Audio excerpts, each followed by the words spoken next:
Graças a paz, meus irmãos. Vamos dar continuidade ao nosso estudo em Apocalipse, parecendo um seriado de televisão. Cada cena é mais emocionante que a anterior. E a de hoje também é bem emocionante. E graças a Deus pela música que o pessoal tocou, que vai casar direitinho com o estudo. Vamos ler Apocalipse 5, do verso 6 ao verso 14. Mas, assim como o pastor Ericon fez semana passada, a gente faz essa semana também, porque o capítulo é muito curto. A gente lê ele inteiro, que é bem curtinho, dá para pegar.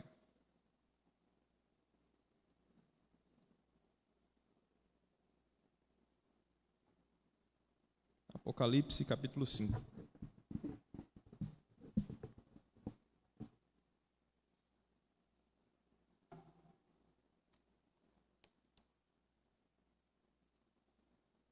Diz assim: Vi, na mão direita daquele que estava sentado no trono, um livro escrito por dentro e por fora, de todo selado com 7 selos. Vi também um anjo forte que proclamava em grande voz: Quem é digno de abrir o livro e de lhe desatar os selos? Ora, nem no céu, nem sobre a terra, nem debaixo da terra, ninguém podia abrir o livro, nem mesmo olhar para ele. E eu chorava muito, porque ninguém foi achado digno de abrir o livro, nem mesmo de olhar para ele. Todavia, um dos anciãos me disse: Não chores, eis que o leão da tribo de Judá, a raiz de Davi, venceu para abrir o livro e os seus 7 selos. Então, vi no meio do trono e dos 4 seres viventes, e entre os anciãos, de pé, um cordeiro como tendo sido morto. Ele tinha 7 chifres, bem como 7 olhos, que são 7 Espíritos de Deus enviados por toda a terra. Veio, pois, e tomou o livro da mão direita daquele que estava sentado no trono. E quando tomou o livro, os 4 seres viventes e os 24 anciãos prostraram-se diante do cordeiro, tendo cada um deles uma harpa e taças de ouro cheias de incenso, que são as orações dos santos, e entoavam um novo cântico, dizendo: Digno és de tomar o livro e de abrir-lhe os selos, porque fostes morto, e com o teu sangue comprastes para Deus os que procedem de toda tribo, língua, povo e nação. E para o nosso Deus os constituístes, reino e sacerdotes, e reinarão sobre a terra. Vi e ouvi uma voz de muitos anjos ao redor do trono, dos seres viventes e dos anciãos, cujo número era de milhões, milhares de milhares, proclamando em grande voz: Digno é o cordeiro que foi morto, de receber o poder e riqueza e sabedoria e força e honra e glória e louvor. Então ouvi que toda criatura que há no céu e sobre a terra, debaixo da terra e sobre o mar, e tudo o que neles há, estava dizendo: Aquele que está sentado no trono e ao Cordeiro seja o louvor e a honra e a glória e o domínio pelos séculos dos séculos. E os 4 seres viventes respondiam: Amém. Também os anciãos prostraram-se e adoraram. Meus irmãos, o texto da semana passada foi basicamente do verso 1 ao verso 5, e ele é o contexto do texto que vamos estudar hoje, do verso 6 ao 14. Para que possamos contextualizar e entender realmente o que estava acontecendo, no capítulo 4, o apóstolo João começa essas visões, né? Como a gente já viu no capítulo 1, 2 e 3, basicamente são as cartas enviadas pelo próprio Cristo às igrejas. No capítulo 4, o cenário muda e agora João está contando tudo que ele viu no céu. No 4 ele é bem detalhista, assim ele diz no verso, por exemplo, no verso 5, que ele vê relâmpagos, vozes, trovões diante do trono de Deus. Ele vai descrevendo tudo o que ele está vendo.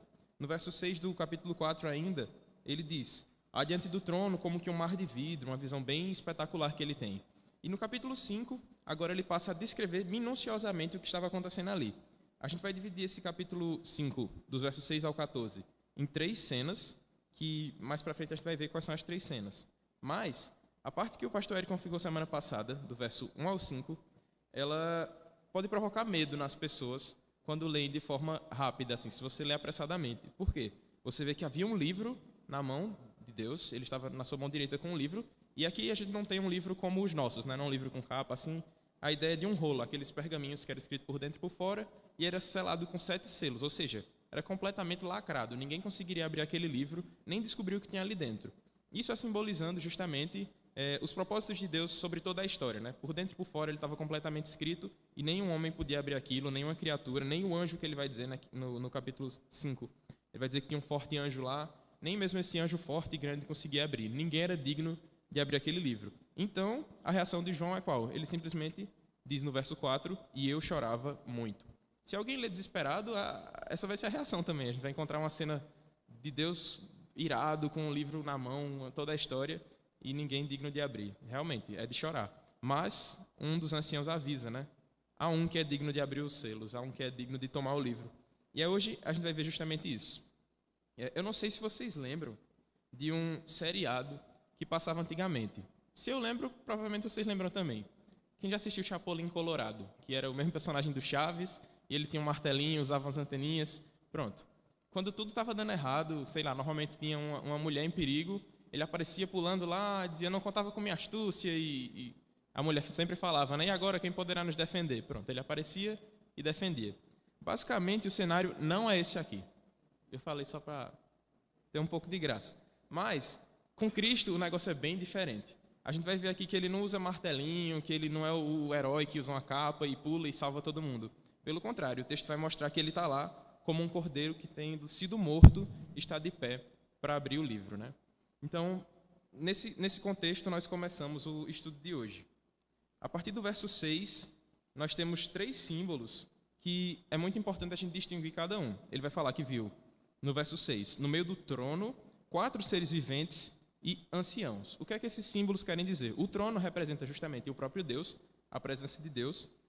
Os seres viventes representam toda a criação e os anciãos representam a igreja. Sendo assim, a gente já começa a ter coisas fazendo sentido na nossa cabeça, de que ali está toda a criação do Senhor, está o próprio Senhor e a sua igreja contemplando o que estava para acontecer.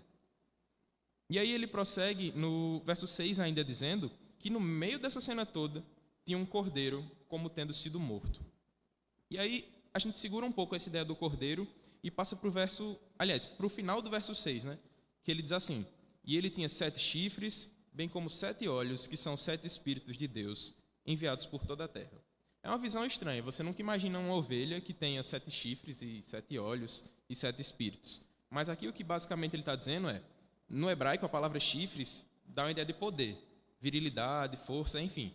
Então, seria um cordeiro que ele tem toda a força, o 7 na Bíblia normalmente tem esse significado, né, de plenitude, de completude. Então, ele tinha todo o poder, porque ele tinha os 7 chifres, ele tinha toda a visão, ele tinha... Os 7 chifres seriam basicamente a onipotência, né, porque ele é onipotente e tem todo o poder. Os 7 olhos seriam a onisciência, ele vê todas as coisas, ele sabe de todas as coisas. E os 7 espíritos que estão sobre toda a terra seria basicamente a onipresença, ele está em todos os lugares e esse é os 7 espíritos que significam basicamente o Espírito Santo, ele que capacita a igreja e está espalhado por toda a terra. Então, agora a gente volta para o cordeiro. É um cordeiro completamente diferente do que a gente está habituado a ver. Ele é onisciente, onipotente e onipresente. E esse cordeiro, tendo todas essas coisas, olha o paradoxo, como tendo sido morto. Mesmo ele sendo totalmente forte, totalmente poderoso e sabe de todas as coisas e vê todas as coisas, a imagem que João vê é do cordeiro como tendo sido morto. Isso já diz muito para nós. Talvez aqui já fique uma aplicação para a gente e para os irmãos dessa época. A ideia que estava na igreja comum na época de Apocalipse era justamente de que você tinha que fugir da morte para se preservar o seu corpo. Por quê? Desde o livro de Atos havia começado uma perseguição, mais ou menos no martírio de Estevão, quando ele foi apedrejado, a igreja se espalha. Então, a igreja começa a realmente ser perseguida. E aqui, nesse período, os irmãos fugiam dessa perseguição. Eles queriam preservar a sua vida, mas a imagem do cordeiro é um cordeiro como tendo sido morto. Então, Cristo já está ensinando para a igreja, ensinando para nós, que a nossa vida não é tão valiosa quanto a gente pensa. Não adianta fugir da morte. Pelo contrário, o vencedor é aquele que enfrenta a morte e vence a morte, como Cristo fez aqui. Mas, ainda na imagem do cordeiro, a gente tem outro paradoxo aqui. Todas as religiões, as mitologias, as histórias infantis, têm sempre o rei como uma figura forte. É sempre um leão forte e corajoso, um touro com chifre que corre e mata todo mundo, sei lá, uma serpente que é astuta, qualquer coisa. Mas você nunca tem um herói que é um cordeiro. Você nunca tem o super-homem simbolizado por uma ovelha. Até formiga você vê nos filmes por aí. É o homem-formiga, porque ele é rápido, ele morde, ele é forte. Enfim, você vê tudo, mas você nunca vê uma ovelha. E esse é o evangelho. A figura do nosso Deus é representada justamente por um cordeiro sacrificial. É um animal totalmente distinto dos outros falsos deuses que tem por aí. Você encontra qualquer deus, menos o Deus cordeiro. E esse é o nosso Deus. Ele se fez fraco, sendo forte, né? Sendo onisciente, onipotente, onipresente, ele se fez fraco, morreu e na sua morte nos trouxe a vitória. Mas vamos prosseguindo. No verso 7, ele diz assim: Veio, pois, e tomou o livro da mão direita daquele que estava sentado no trono. Meus irmãos, me perdoem, eu esqueci de dizer, essa é a primeira cena que a gente está vendo. Como a gente pode perceber, ela é bem fechada, assim. João está falando de uma coisa bem específica. Ele fala só do trono, de 4 anciãos e 4 seres viventes. Aí a cena 2 e 3 a gente vai ver as diferenças mais para frente. Mas ainda no verso 7 aí ele diz que esse cordeiro veio e tomou o livro da mão direita. Se a gente ler apressadamente, numa interpretação completamente ao nosso gosto, vai parecer que foi alguma coisa meio rebelde. Assim, ele veio, puxou o livro e pronto. Não dá aqui uma ideia de ele veio, pediu permissão, teve uma cerimônia, ele tomou o livro. Não tem isso. A cena é realmente bem rápida, contudo não dá brecha para essa interpretação de ele veio, tomou na força do próprio Deus e disse que agora é meu. Não.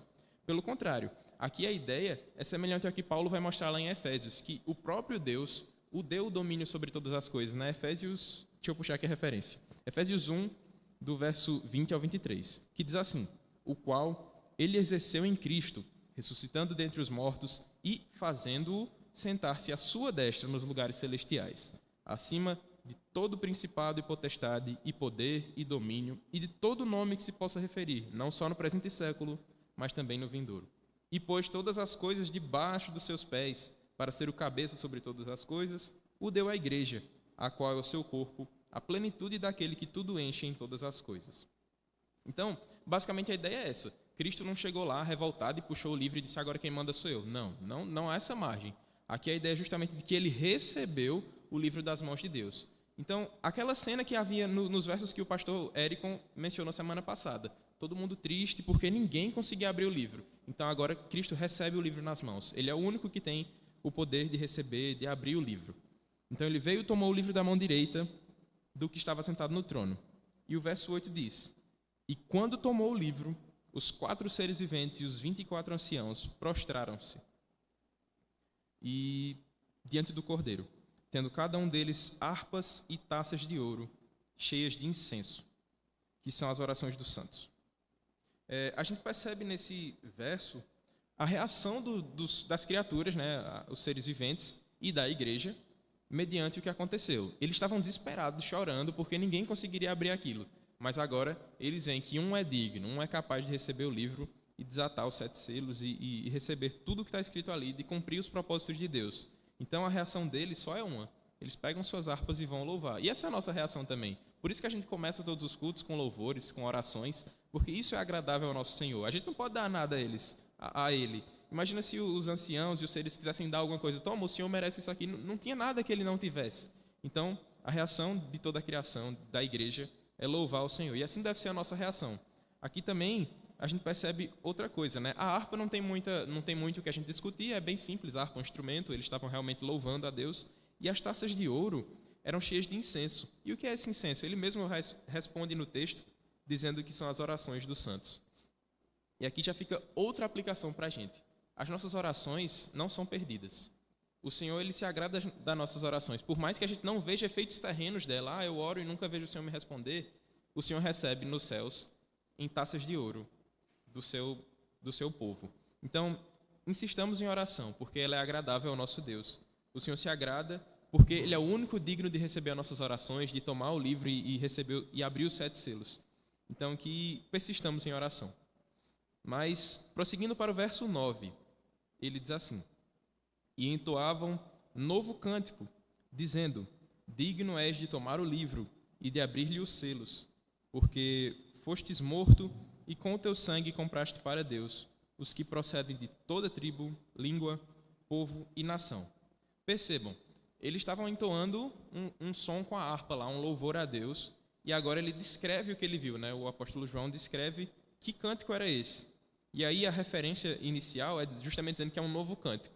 Só de falar novo cântico, talvez na sua cabeça tenha ativado aí vários salmos, porque o livro dos salmos é cheio de novos cânticos, né? Se você vê o salmo de número 40, ele diz, e ele me pôs nos lábios um novo cântico, e vai dizer, né, que o Senhor tirou ele de um lamaçal, do pecado. Ou então o Salmo 96, que diz, cantai ao Senhor um cântico novo, cantai ao Senhor todas as terras, enfim. Muitos salmos falam sobre esse novo cântico, mas tem também uma referência dele lá em Isaías. Deixa eu abrir aqui no celular para não ficar passando tudo. Isaías 42, quem quiser acompanhar também. Isaías 42, o verso 10 a 12.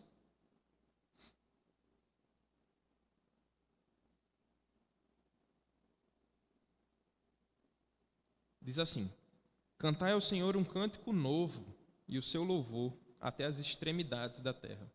Vós, os que navegais pelo mar, e tudo quanto há nele, vós terras do mar e seus moradores.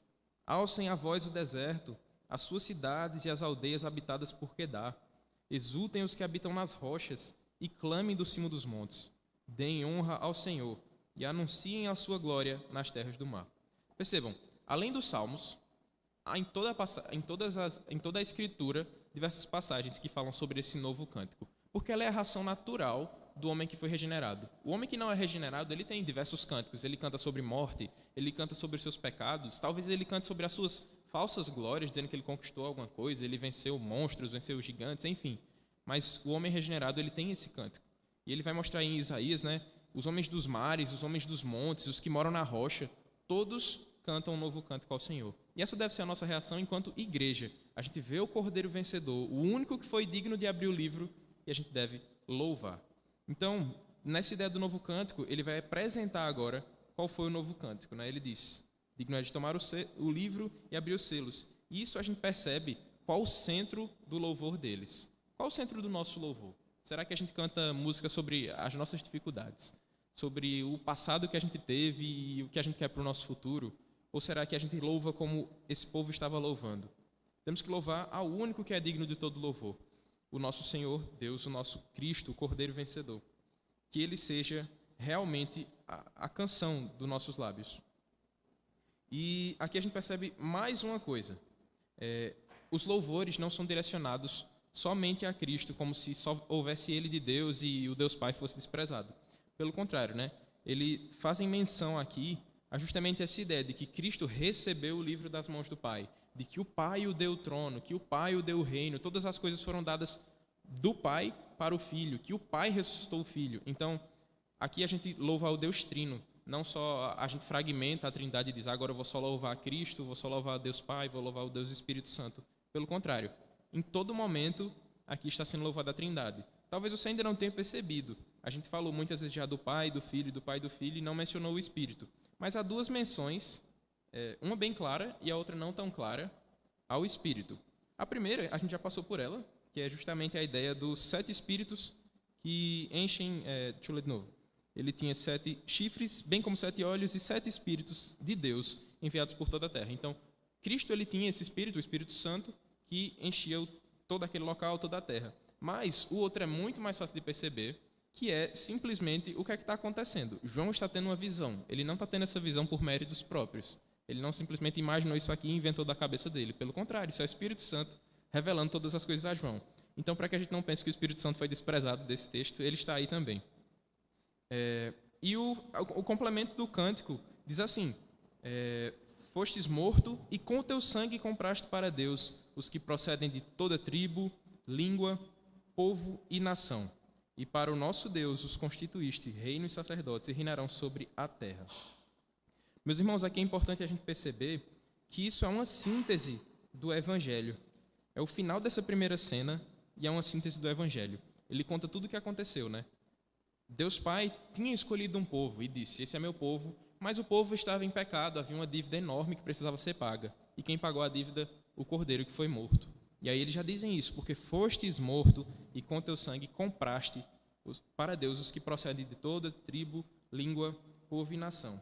E aqui a gente percebe uma menção muito clara a Jesus Cristo, quando lá em Mateus ele diz o seguinte, Mateus 28, dos versículos 18 a 20. Ele diz: toda autoridade me foi dada no céu e na terra. Ide, portanto, fazei discípulos de todas as nações, batizando-os em nome do Pai, do Filho e do Espírito Santo, ensinando a guardar todas as coisas que vos tenho ordenado. E eis que estou convosco até a consumação dos séculos. Percebam, o próprio Cristo está dizendo isso. Toda autoridade me foi dada no céu e na terra, e façam discípulos de todas as nações. E é isso que está acontecendo aqui, né? Ele diz que com o seu sangue comprou para Deus povos de toda tribo, língua, povo e nação. Então, não há menção a qualquer hipótese de ser outra pessoa. É Cristo que está sendo revelado aqui na visão de João. E Cristo, com seu sangue, redimiu os eleitos de todas as nações. E aí o verso 10 talvez seja um pouco mais difícil de perceber o que é que ele está dizendo, mas aí também é feita uma menção a Êxodo 19, no verso 5 e 6. esse texto que diz assim no verso 10 aí: e para nosso Deus os constituíste reino e sacerdotes e reinarão sobre a terra. Aqui ele está fazendo uma menção a Êxodo 19. Êxodo 19 diz o seguinte, no verso 5 e 6: agora, pois, se diligentemente ouvirdes a minha voz e guardardes a minha aliança, então sereis a minha propriedade peculiar dentre todos os povos, porque toda a terra é minha. Vós me sereis reino de sacerdotes e nação santa. São estas as palavras que falarás aos filhos de Israel. Então percebam, aqui é o cumprimento daquela profecia que tinha sido dita em Êxodo 19. O próprio Deus escolheu um povo para si, libertou esse povo e agora fez desse povo um reino. O texto imediato de Êxodo 19 está falando sobre a libertação do Egito. Só que é muito pouco a gente enxergar essa localização geográfica. Deus não estava libertando o povo do Egito para a terra prometida. Isso são físicos, né? São eventos físicos, mas eles também simbolizam uma coisa maior. A libertação do Egito simboliza o povo sendo liberto do domínio de Satanás, da escravidão do pecado realmente. Então, ao ser liberto do Egito, o povo estava sendo liberto de toda a escravidão do pecado, e ao ser enviado para a terra prometida, eles não estavam mudando apenas de geografia, né? Saindo do Egito para Canaã. Não. Deus estava transportando o povo da escravidão do pecado, do domínio de Satanás, para a liberdade em Cristo, para a liberdade nele, para serem do seu reino. Então, aqui a gente vê o cumprimento dessa promessa em Apocalipse de forma ampla. Não se fala mais de Egito e Canaã, mas se fala, tirou de um canto de pecado e agora estão no reino, são reino e sacerdotes e reinarão sobre a terra. Meus irmãos, aqui é uma imagem que está acontecendo no céu. João está vendo essa cena toda no céu. Então, do céu, eles já dizem que os homens reinarão sobre a terra, né? Os filhos de Deus reinarão sobre a terra. É difícil a gente achar que isso aqui é literal hoje. Nós não temos reinado. Cristo não é a autoridade suprema no sentido que todos os homens adoram a Cristo. Pelo contrário, os homens adoram seu próprio umbigo, adoram seus pecados, adoram seus prazeres. Mas aqui há uma profecia ainda escatológica sobre o novo céu e nova terra. Um dia em que não haverá mais pecado e Satanás não terá mais qualquer domínio, em que não poderá mais dizer que o mundo jaz no maligno. Mas agora, o mundo será completamente de Cristo, no novo céu e na nova terra. Todos os homens estarão espalhando e vivendo o reino do Senhor. E assim acaba a primeira cena, sai desse aspecto mais apertadinho, né? A gente vê anciãos, o trono, o cordeiro, o livro, e essa foi a primeira cena que João nos conta. A segunda cena está nos versos 11 e 12, só esses dois versos. A gente vê que ele reduz o zoom. Se ele estava num zoom assim bem aproximado e vendo aquela cena mais perto, agora ele expande um pouco e diz: vi e ouvi uma voz de muitos anjos ao redor do trono, dos seres viventes e dos anciãos, cujo número era de milhões e milhares de milhares, proclamando em grande voz: digno é o Cordeiro que foi morto de receber o poder e riqueza e sabedoria e força e honra e glória e louvor. Eu disse que ele reduziu um pouco o zoom, mas eu acho que eu errei, porque ele disse que viu milhões e milhões e milhares de milhares. Então ele reduziu muito o zoom para poder ver esse povo todo louvando a Deus. E aqui a gente percebe que a adoração é contínua. Não há espaço para pensar assim, não, ele merece um pouco de louvor porque ele nos comprou. Pelo contrário, ele é digno de todo louvor, né? E ele vai mostrar que a reação novamente é de cântico, né? Todo esse povo, milhões de milhões, milhares de milhares, estão louvando ao Deus Filho e ao Deus Pai por tudo que eles têm feito. Percebam o cântico aí no verso 12. Digno é o Cordeiro que foi morto de receber o poder e riqueza e sabedoria e força e honra e glória e louvor. Novamente, uma síntese do Evangelho, mostrando que ele foi morto, que é necessário que essa seja a imagem. Ele foi morto e, ao ser morto, trouxe vida para os que estavam mortos verdadeiramente, que somos nós. Mas, além disso, ele mostra as consequências. No primeiro cântico, que está lá no verso 9, ele mostra realmente um evangelho resumido. Agora, no verso 12, ele pega essa ideia do evangelho resumido e expande, mostrando quais são os direitos de Cristo. O que é que ele merece, o que é que ele é recebedor por ter feito isso por nós, né? Ele é digno de receber o poder, riqueza, sabedoria, força, honra, glória e louvor. São 7 direitos que ele tem. Mas se vocês perceberam, eu sei que vocês perceberam, só um deles tem artigo definido. Os outros são apenas e louvor, e glória. Mas quando se trata de poder, ele não recebe qualquer poder, mas ele recebe o poder. Isso quer dizer que ele tem absoluto poder sobre todas as coisas, que ele é a plenitude do poder. que ele não recebeu apenas poder, agora ele domina Campina Grande. Não, ele domina todo o universo. Cristo é o único que tem esse poder, o único que tem o poder sobre todas as coisas e rege todas as coisas com a sua forte mão.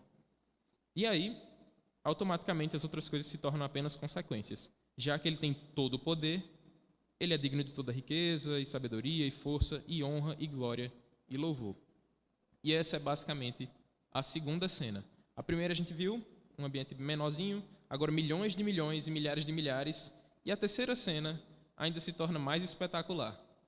No verso 13 e 14, vamos ler, que ele diz: Então ouvi que toda criatura que há no céu e sobre a terra, debaixo da terra e sobre o mar, e tudo o que neles há, estava dizendo: Aquele que está sentado no trono e ao Cordeiro, seja o louvor e honra... Louvor e honra e glória e domínio pelos séculos dos séculos. E os 4 seres viventes respondiam: Amém.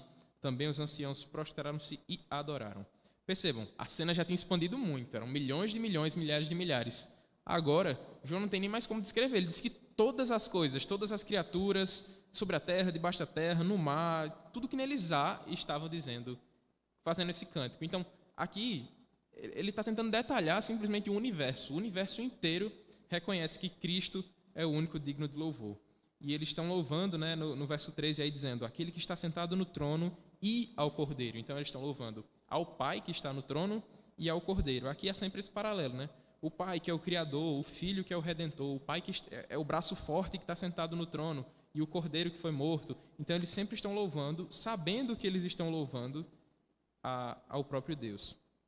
E agora, não mais um termo tem artigo definido, mas todos, né? Seja a plenitude do louvor, a plenitude da honra, a plenitude da glória e a plenitude do domínio. Ou seja, o nosso Deus, ele é todo-poderoso, ele é totalmente digno, ele é completamente merecedor de toda honra, glória e domínio. Quando isso? Pelos séculos dos séculos. Ou seja, de eternidade para eternidade. Seja ele louvado, seja ele engrandecido. O único merecedor, o único que deve receber louvor, não a nós, não a nossos méritos, as nossas forças, as nossas vitórias, enfim. Tudo isso vem de Cristo, tudo isso vem do nosso Deus, e Ele é merecedor de todo louvor. E aí, nessa nova ambientação, né, nesse aspecto que agora está todo o universo cantando, ele reduz novamente. Depois de expandir totalmente ao máximo, no verso 14, ele mergulha novamente lá no centro e vê os 4 seres viventes respondendo: Amém. Essa é a conclusão desse Evangelho de Apocalipse. Esse capítulo que tem narrado diversas vezes o que aconteceu, né? Cristo foi morto, comprou com o seu sangue os que o Pai tinha escolhido e agora todos são redimidos. E esse é o final. O final de todas as coisas é simplesmente amém. É a única resposta que podemos dar ao nosso Deus, né? Dizer amém e prostrados adorarmos a Ele. É o que os 4 seres viventes fizeram, os anciãos também fizeram, assim também nós devemos fazer. Devemos nos prostrar e louvar e adorar o nosso Deus. Aí, nesse amém, se encerra o Evangelho de Apocalipse. Deus é o Criador e, por isso, somente Ele é digno de efetuar e estabelecer a redenção. Somente Ele podia traçar como é que ia ser o plano. Somente Ele pode se assentar no trono. Somente Ele, porque Ele é santo e justo. Ele ama a sua criação de tal forma que Ele a redime, a salva, e Ele deu o seu Cordeiro para isso. Mas Ele não podia fazer isso simplesmente dizendo: pronto, agora vocês estão livres, vocês não são mais escravos do pecado. Não. Era necessário que fosse pago o preço, e o preço foi pago mediante o sangue do Redentor. O Redentor que morreu para que pudesse viver. O Redentor que em sua morte nos deu vida. O Redentor que na sua derrota nos trouxe vitória. Que subiu vitorioso, que desceu ao mais profundo abismo e de lá ressurgiu como vencedor, como o leão da tribo de Judá. Ele é esse que é digno de tomar o livro e de abrir os 7 selos. E Ele é digno de todo o nosso louvor, não só hoje, mas por toda a vida, por toda a eternidade. Porque Ele ressurgiu. E essa cena que a gente viu agora do verso 6 ao 14 é simplesmente a coroação de Cristo. Sempre Ele foi coroado, Ele sempre foi rei. Mas, a partir do momento que Ele desce, se humilha, vem viver como nós, Ele não está mais vivendo como um rei. E agora, depois de ser humilhado, pisado, escarnecido, Ele sobe aos céus novamente, é recebido nessa cena que acabamos de ver. E nessa cena Ele é coroado, digno de abrir todas as coisas, digno de todo louvor. E aí a gente vai ver nos próximos capítulos dessa série incrível que o que é que acontece quando Ele é proclamado rei novamente, né? Quando Cristo é recebido como Rei dos Reis e Senhor dos Senhores, Ele vai abrir os selos. E aí o negócio aperta. Os capítulos vão ficando cada vez mais assustadores assim para o ímpio, e para o justo, o que foi justificado, vai se tornando um motivo de consolo, de agradecer a Deus por tudo que Ele é. E aí ele vai abrir esses selos do capítulo 6 ao 8, basicamente, e a gente vai perceber a grandeza do nosso Deus na prática, né? Primeiro tem toda essa cerimônia, todo o louvor, e depois segue-se esses juízos para os homens, né? Mas, o que a gente percebe nesse amém aí do verso 14? Esse amém está dizendo basicamente o seguinte: no céu, agora já está tudo bem, Cristo já está lá, eles já estão em paz. No céu todas as coisas estão alinhadas, na terra ainda não. E é o que a gente vai ver justamente quando os selos forem se abrindo. As coisas vão ficando realmente mais difíceis, catástrofes, enfim. Tanta coisa vai acontecendo, mas haverá um dia em que nós também vamos dizer amém. Todas as coisas estão em Cristo, todas as coisas estão plenas, está tudo em paz.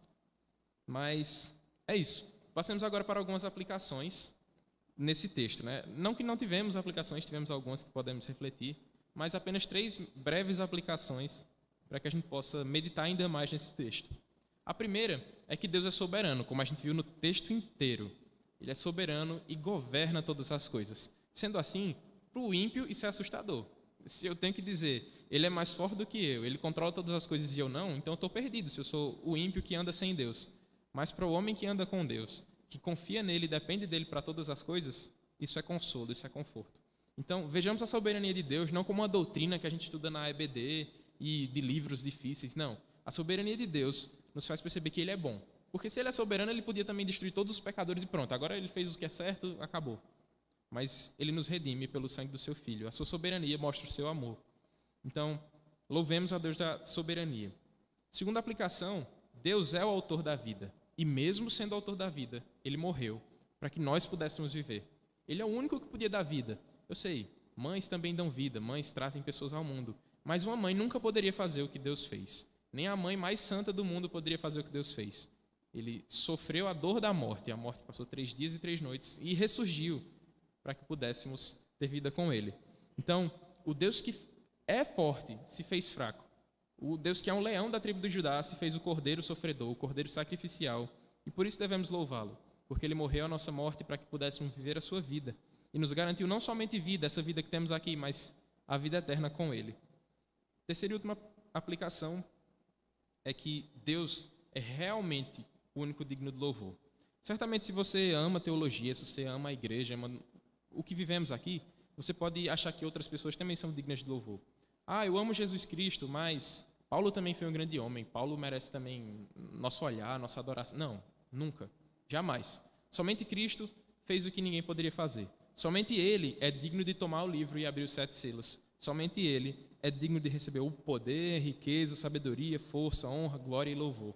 Somente Ele. Então a Ele sejam nossas canções, sejam nossas orações, seja a nossa adoração. Então, meus irmãos, basicamente, esse é o estudo de hoje. É curto. O pastor Ericon pegou metade dele semana passada. Então, se torna curto de todo jeito. Mas que possamos ter isso em mente, que somente Cristo é digno do nosso louvor. Vamos orar. Senhor Deus, graças te damos porque não a nós, Senhor. Te damos graças porque o Senhor é digno de receber todo o louvor, toda a glória e poder. Te agradecemos porque o Senhor fez por nós o que ninguém jamais poderia fazer.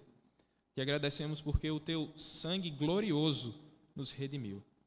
Te agradecemos porque estávamos perdidos, mas o Senhor nos encontrou. E o Senhor nos encontrou e pagou tão alto preço. Te pedimos, Senhor, nos conforte em nossas dores para que possamos perceber a tua mão. Não nos deixe esquecer do quem é o Senhor, do Cordeiro vencedor, o Cordeiro que se entregou por nós. Te agradecemos porque, diferente dos heróis que vemos aí na mídia, que vemos nos desenhos, nas séries, o Senhor não tem truques na manga, mas o Senhor se entrega, o Senhor paga o preço, o Senhor se doa por nós. Por isso te louvamos e te agradecemos, te pedindo que assim seja durante todos os nossos dias, que seja dia de louvar ao Senhor, segunda-feira, terça-feira, quarta-feira, que todos os dias louvemos o Cordeiro vencedor, o que foi tido como morto, mas que é vencedor, que se põe de pé diante do trono e abre o livro, que pode receber o livro. Assim te louvamos, Senhor, em nome de Jesus. Amém.